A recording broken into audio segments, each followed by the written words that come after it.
So in this segment, we're going to be talking about the government pushing back border checks from of EU goods into next year. So this is work from the great one Faisal Islam, a guy who my uncle wishes I could be like. And to be fair, he is Faisal Islam's pretty good at his job, so I can see why my uncle wants me to be like him. But that's enough of that. So government delays border Brexit import paperwork checks due next month and in July until October and into next year, respectively. So, what we have is the government, who should have been doing checks realistically, import checks from the EU from January, have pushed this back into October and next year on specific checks. So, government have not seen generalised disruption, however, recognise scale and significance of challenges in adjusting to Brexit changes at the same time of COVID impacts.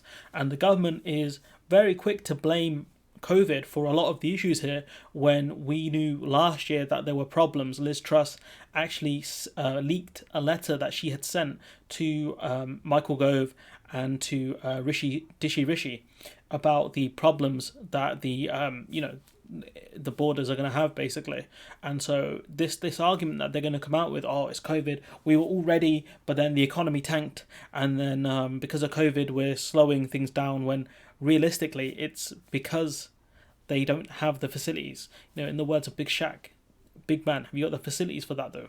And the answer is no. Or I can't remember his quote. It goes, I don't think you have the facilities for that, big man. I think that's how the quote goes. Anyway, so this is from the government.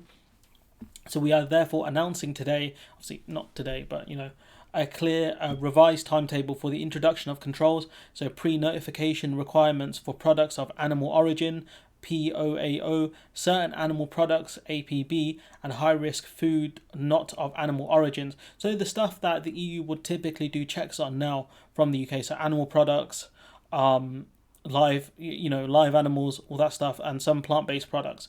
Customs import declarations will still be required, but the option to use a deferred declaration scheme, including submitting supplementary declarations up to 6 months after the goods have been imported, has been extended to the 1st of January. So what they're saying here is, you can do declarations if you want, or you could do them in 6 months' time.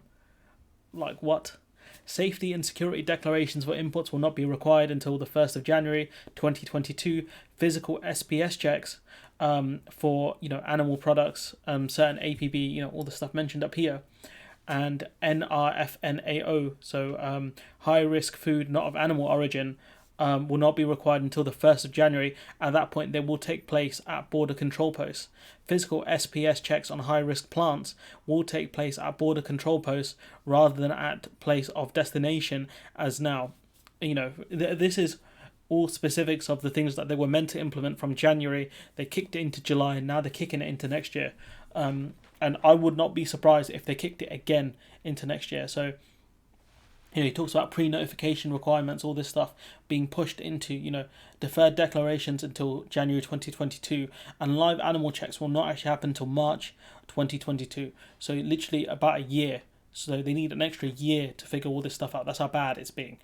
This will come as a huge relief to importing business. However, some exporting businesses and hauliers were under the impression the threat of reciprocal checks would be used as leverage to get the EU to ease its checks. But the thing is, the EU wouldn't be able to, I think, ease its checks on us unless there was some sort of deal, because then they would fall foul of the WTO rules and most favoured nations, where if you don't have a deal in place, you treat everyone else the same. Everyone outside of you having a deal, unless there's a bilateral agreement. I guess in this case it would be a bilateral agreement, which I think would have to be formalised, and then the UK wouldn't do checks on certain products, and the same with the EU. But the UK has no leverage here.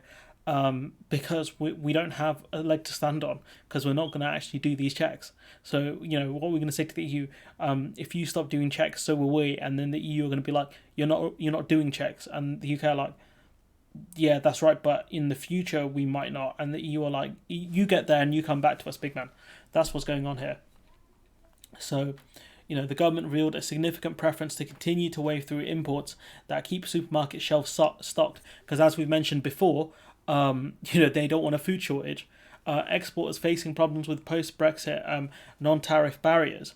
won't, however, have relief that their competitors from the EU will face the same importing into the UK. So what he's basically saying there is exporters, from the UK are mad that people importing into the UK will not face the same problems as they're facing now, which is, all right, who cares?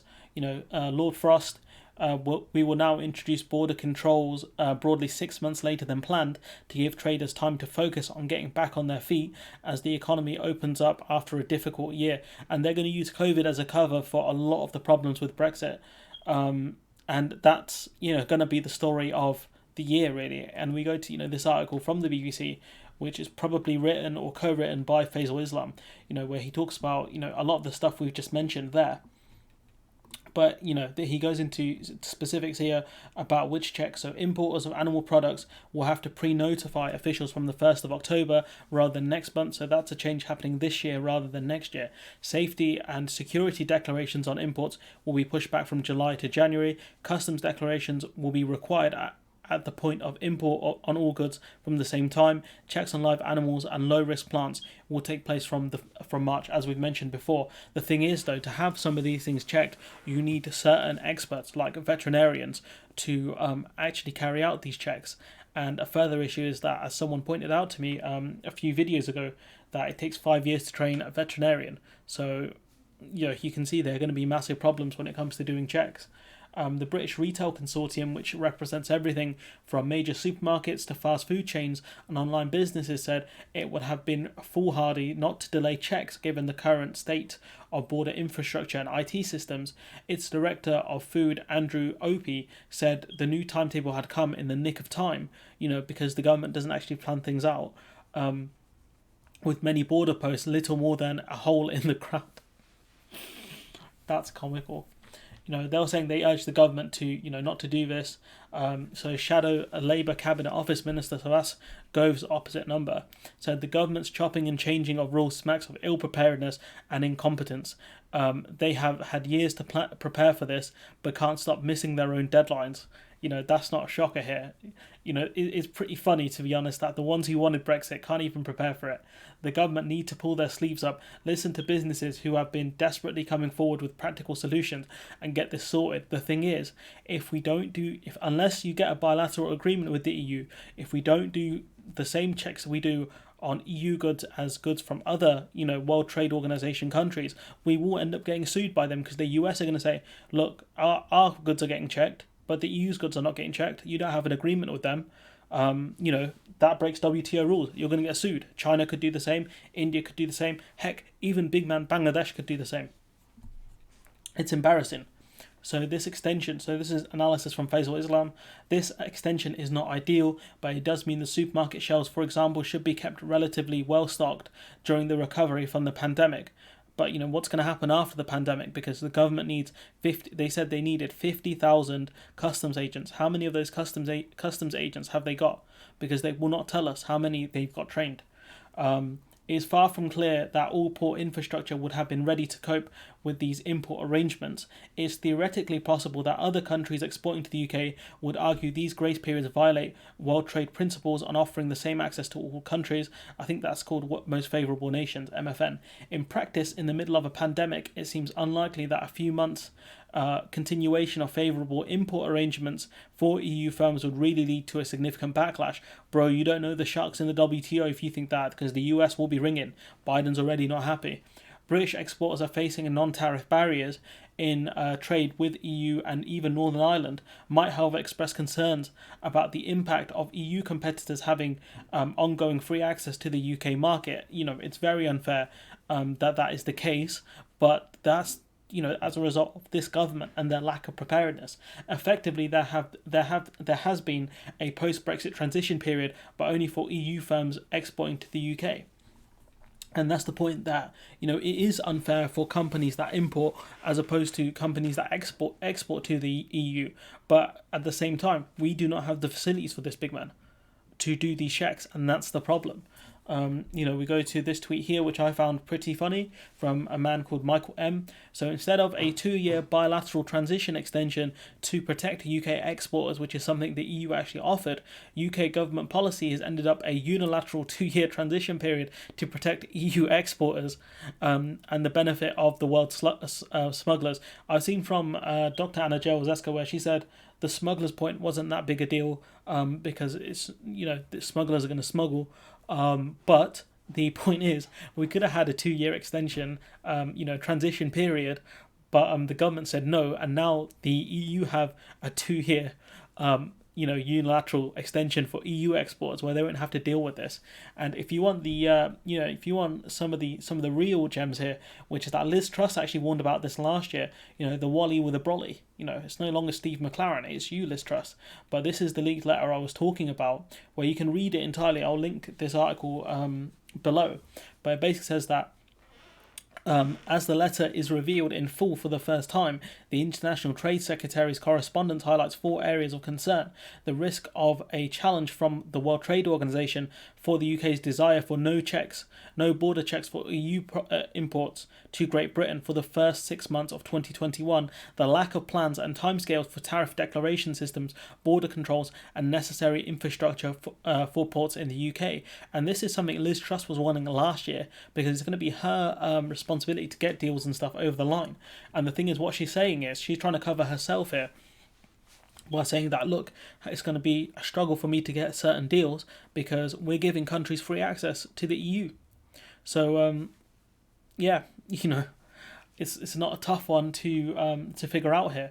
And if you want to see how much some of British industries have been struggling, this is about, the headline here is misleading, because it's about manufacturing, which says 3/4 of British manufacturing are struggling to cope with delays in moving goods in and out of the EU amid continuing disruption caused by Brexit and the COVID pandemic. The thing is, one is going to stay there and the other one is not. So at the end of the year, we're going to actually see how bad Brexit is, as restrictions lessen because of the vaccine. 2 months after leaving the UK, after the UK left the EU on trade terms agreed by Bojo the Wonder Clown, research from the manufacturing trade group Make UK has shown that 74% of firms in a survey of more than 200 leading industrial companies are facing delays with EU imports and exports. And so you've got to imagine, once we start putting in import checks, these companies are going to struggle more, because they're going to have to put up declarations as well, talking about the products they want to import. So not only are they struggling with both imports and exports, it's very likely that once we actually start putting checks in place, these manufacturing companies will struggle far more because of the import checks. So, what can we learn from all of this stuff? Which is that the UK wanted to control of the borders, and now we realise we don't want control of the borders, because that stuff requires work, it requires planning, it requires money. And, the UK, the government is stush. They don't want to spend money on certain things. Planning, this government couldn't plan anything. He missed 5 Cobra meetings during the start of, what became a global pandemic. I can't remember what the first one was. Time. The government, instead of taking the 2-year bilateral, which was on offer from the EU, which would have given them 2 years to actually figure out what the hell they're doing, they decided, now we can do this. We're Great Britain. We do what we want. We're not the sick man of Europe. We're the champions of Europe. We're going to be a global player. We're going to be the Ronaldo and the Messi of the globe. We're going to be the top dons. And then we realise we're not the top dons. We're not even top 3. Arguably, we're not top 5 anymore because of Brexit. But it's just embarrassing. But hopefully this video came out clearly. The whole point of the video is to say that the UK won't do checks on imports from the EU, despite really having to do so because of WTO rules. And we're not doing this because we don't have the facilities in place or the staff in place to actually do these checks, because the government didn't plan far enough. The deal doesn't allow it. If we stayed within the single market, we wouldn't have as many problems as we do now. But obviously the government really put itself into a hole when it said we're not going to stay in the customs market or the single market or the customs union. We're going to do our own thing. We're going to be like other countries like Canada or Japan. The thing is, Canada and Japan don't do as much trade with the EU as we do. Canada and Japan were also prepared for extreme checks on EU products, and then once the deals came in, those checks could be lessened. We're going the opposite direction. We import massive amounts of goods, and now checks are going to increase, which means that you have to have the border facilities in place, because if you don't, it's going to cause massive problems. And I don't think I would not be surprised if the UK further delays these checks, because if a food shortage does happen because of Brexit, that's a Brexit reality that people will see for themselves, and then they'll understand how bad the situation is, and that's something the government is desperate to avoid. Once people see the reality, once they notice it properly, that's when they realise, this Brexit thing wasn't a good idea. But if people don't educate themselves and see these problems firsthand, then the government will get away with it, which is what they're banking on. So, I don't know which WTO member is going to try and sue us first. My guess would be India or like China or something like that. But you never know. The USA is a bit of a wild dog. Back with Biden now, so who knows? Anyways, I've rambled on long enough. Hopefully this video came out well and it's clear and it makes sense. Let me know what you think in the comments below. Like, comment, share, subscribe, and hopefully I'll see you in the next one.